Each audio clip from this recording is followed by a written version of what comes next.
আসসালামু আলাইকুম এভরিওয়ান। আজকে আমি বানাবো লেবুর ললিপপ। বানানোর জন্য আমি এখানে 6টা মতন লেবু নিয়ে নিছি, মাঝারি সাইজেরটা। তারপর লেবুগুলা ভালো করে ছুলে নিছি। এই যে কোনো সাদা কিছু নাই। তারপরে প্রত্যেকটা টুথপিক আমি লেবুর মধ্যে দিয়ে দিচ্ছি ললিপপ বানানোর জন্য। সব কয়টার মধ্যে ভালো করে দিয়ে দিতে হবে।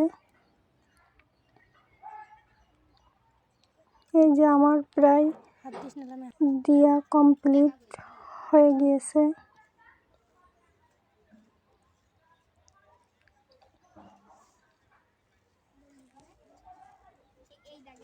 তারপর একটা বাটিতে একটা ঝাল দিয়ে দিছি। তারপর একটু চিনি দিয়ে দিলাম। তারপর দিয়ে দিলাম একটু বিট লবণ দিয়ে ভালোভাবে মিক্সড করে নিচ্ছি। বিট লবণটা আমি ঝালের সাথে ভালোভাবে মিক্সড করতে হবে ঝালটা। এই যে আমার করা হয়ে গেছে। তারপরে লবণ দিয়ে ভালোভাবে আবারও মিক্সড করে নিচ্ছি।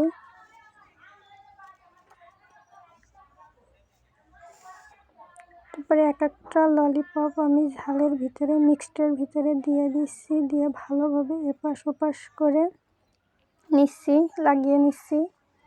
এই যে আমার কমপ্লিট হয়ে গেল ললিপপ। খেতে খুবই মজাদার একটা ললিপপ।